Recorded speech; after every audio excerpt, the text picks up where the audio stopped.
This is the first time I'm actually opening up about that.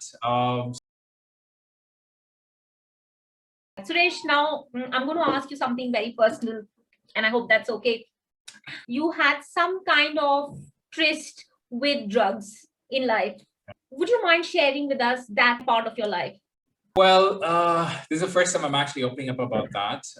So it is going to be a very interesting way, and I don't know how that's going to pan out. But I think this is something that needs to be shared and needs to be discussed, because I feel that it is time for me to share my story so that people get to hear. We don't get to hear a lot of people talking about it. It is something which is looked at shame and with disgust and with a lot of prejudice, and a lot of judgment also gets passed. Yes, I did take drugs and I did use them. It was one of those dark phases of my life where I really didn't know what to do. I think for me, I was very much out and proud. But after coming out, I felt this sense of wanting for people's acceptance for who I was. And when I came out, it was a little, how do I say, it was a little difficult, or, all of a sudden when you're just out of a bubble that you've been all through your life, you really don't know how to handle that. And I think that was also kind of a situation. We feel I'm sorry? naked. I said we feel naked because all my life I was covered, and suddenly I'm out, and you feel so naked. Which was a fact. And I think all the things that I had bottled up within me were all out, and I really didn't know how to handle that. Be it with my skin color, somehow that was suppressed, and I did get rejected even in the community as well. Mannerisms and behavior was definitely not an issue out there, but I think color became an issue, and rejection from the community. So I was okay with being rejected by people from the straight community, but when you're getting rejected from people from the community, I think that takes a toll on you in a very different way. And I was slowly starting to get into my 30s, and I was like, hey, I was single all my life, and now that I'm out and proud, or now I'm out to everybody, can I really look at finding a partner and things like that. And it did take a toll in its own ways, that I was really not finding the partner. I was getting rejected, like I said, for my skin color, and people didn't really look at me as a person, as who I was, while, it was very superficial from outside. And I kind of started sensing a sense of discrimination on its own ways. Like, I wouldn't say it was very visible, but it was very invisible. Like microaggression is how would you call it. But I think it was in its own ways very invisible discrimination. I would not see people inviting me or calling me for events, or when I'm there, it's always like, oh my God, I need to go meet another friend of mine. That kind of moving away from people for whoever and whatever you are. That kind of took a toll on me, and I was like sensing, hey, oh my God, I fought all this while with this battle of me wanting to be myself. And now when I'm able to be myself and I'm with the community, what's happening? Why is there no acceptance? Why is this rejection happening? And I was, stepping that age of 30. So ageism also kind of played, out there, saying, oh my God, you're 30, or okay, you're old. No, I don't think so. I was able to give any youngster a run for his money, but when the discrimination started happening out there, and I was like getting lost, I really didn't know. And I was like, how am I going to express all these things to my straight friends? Would they understand? Yes, they're there. They are absolutely happy for who I am, but would they be able to understand all of that? And I was slowly getting and beginning to know the communities, try to make friends. And I kind of really didn't make friends, right? Because there was a lot of fakeness attached to it, and there was no genuineness and all of that. So that kind of also, putting me down and making me feel like, what am I really doing? What is it that, is happening? Okay. It took its own form, I would say. And when acceptance didn't happen, somebody offered me this. Yes. And I said, why not? Why not give it a shot and try? I think that was my first stint. And I felt accepted. It was immediate acceptance and immediate, good feeling vibe and all of that. Yeah. So I was like, wow, it feels nice to be accepted for who you are, with no thoughts, and you are in a different space, a different zone, and all of that. So yeah, I mean, that felt good at that point in time. It kind of took me away from all my problems, and I felt happy, Is that why happy for who I am. so many of us who use substances, after the first, we keep going back? Is it because of the fact that we feel accepted?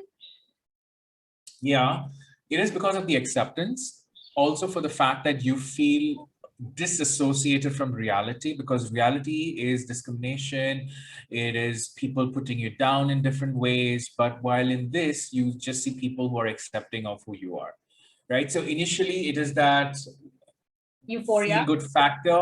Yes. Yeah. Then it somehow clings on to you and you start using it over and over again to start, escaping out of reality.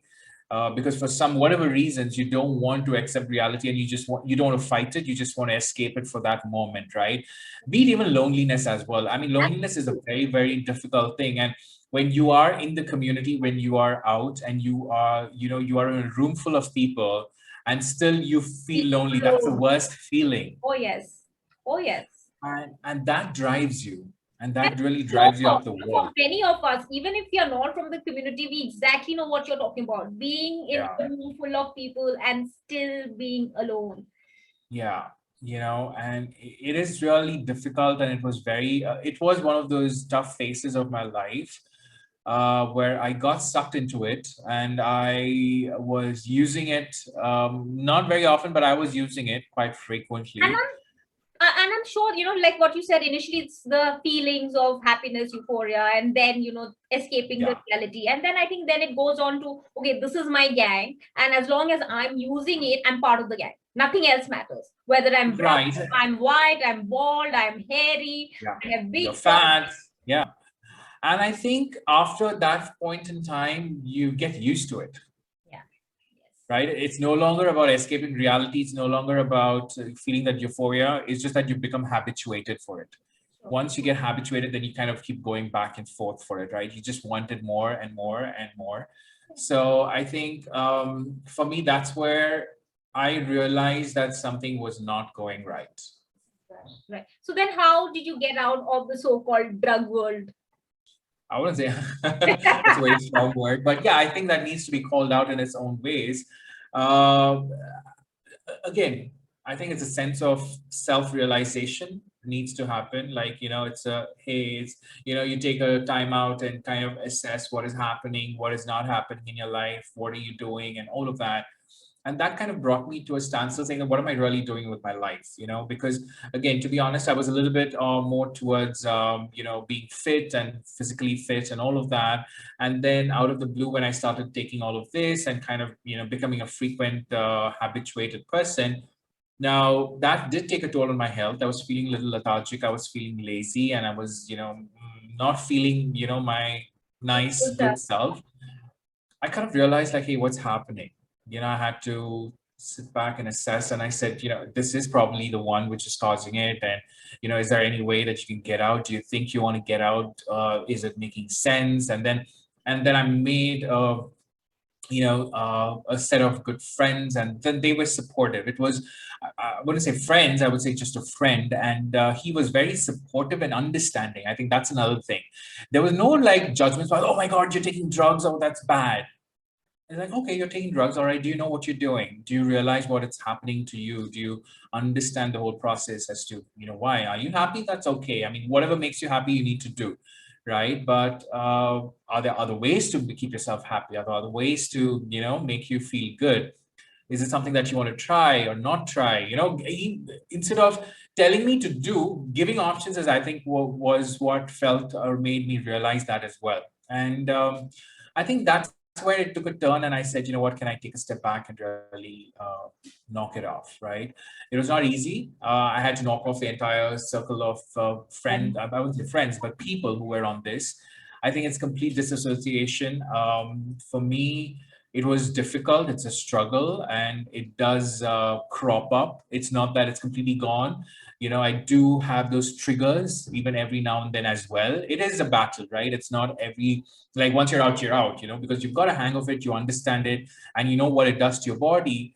So there are these triggers. So how can you acknowledge those triggers and try and get away from those triggers? I think that's where it's a conscious effort of doing it. And then I was becoming honest with this with a few of my friends, and again, like I said, when there is a no judgment place, I think you feel comfortable, and that's what I kind of had some of them, and then to whatever good reasons that I found my partner as well during that time, and I was able to kind of completely step away from all of this, and I was being honest with him as well. It is not that I kept it a secret. I did speak about it right at the start and told him, hey, you know what, this is who I am.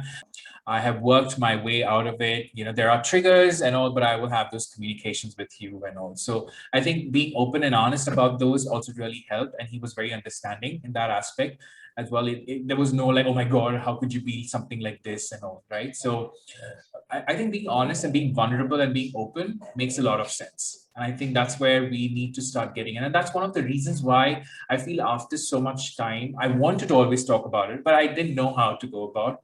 And when you said, would you be okay to share a story, because you mentioned about drugs and HIV. So I said, you know what, I'm not quite sure of HIV, but then drugs is something that I can associate. And because I've been through, I can talk. And I think I'm in a position right now, again, with the privilege and the position and probably some power that I have where I can, share my story, and will it be beneficial to somebody? And that's when I said, you know what, I think it's time to really talk about it. I'm so And thankful, so grateful to you for sharing this. And what you said, about being strong and vulnerable. I mean, strength, we know, somehow we develop that strength of fighting with the society, just keep our head down, keep swimming, that mantra. So we find yes, strength. But that vulnerability bit, that's yeah, another strength in altogether. But we are not somehow able to, catch hold of that. yeah, So a lot of us find strength to live and fight everyday struggles, but not really to be vulnerable. But the yeah. minute I think we can open that door and let all that shame in first for our own self before somebody else throws that bucket on us. So when we do that, True. I think that's a different kind of strength altogether. And yes, we feel so naked, but I think that's another strength. And I'm so glad that, even as leaders, we are talking about it. Even in corporate organizations, people are talking about lead with vulnerability. And that's so great. And I know the kind of strength that you need to even sit here and open up. That's another level, yes. And the thing that you mentioned about finding a no judgment safe space, I think that's what gets us out of the pit.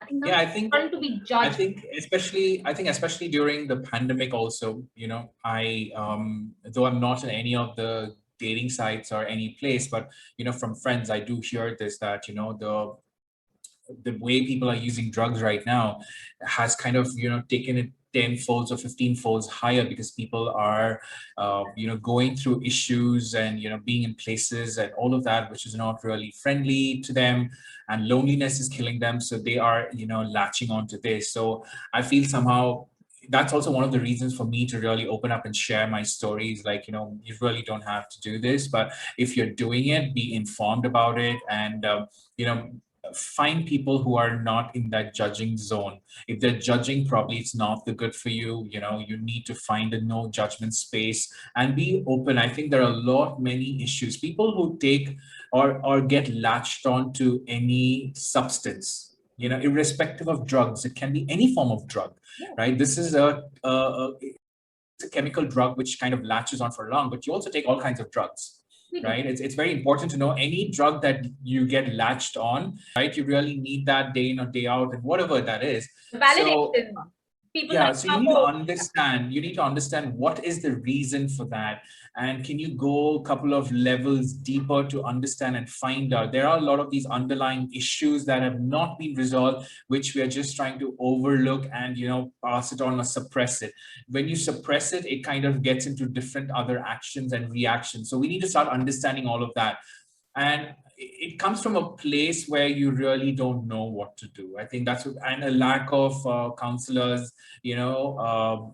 mental health professionals. There is a lack of it, because of which we're not opening up. And when we open up, to a friend, there's they don't complete understand. judgment.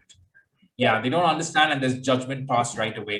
So it takes people who are into this a lot, many more levels deeper, and they just shut themselves off. Saying that, oh my God, if I talk about it, then people are just going to judge me and kind of banish me from whatever I have right now. So they're scared of losing whatever they have as well. And yeah, I think it's time for people to talk, acknowledge, yes, there is an issue. We need to bring that conversation onto the table. Now it's all under the table or even under the rug, Yes, right? So can we bring it on? yes. Can we bring it onto the table? It is going to be difficult. Yes. It is going to be harsh, but is it required? Yes, we need to bring this conversation on board and do that. And yeah, for whatever reasons, I feel that, if my story is put out there, will it help somebody? I'm putting my story out there so that it can help, I'm 100% somebody. sure, And at least from what I have seen, not just, maybe drugs, but any kind of story in any genre, when somebody does, take that first step and comes out, whatever their story is, whether it's LGBT, mental health, drugs, HIV, name it, abuse. yeah. There is at least one person who is helped by it. And I'm so sure of it. And which is why I even do these conversations, that I don't know how many people will watch, but even 10 dozen, it helps one person. I think there's a success.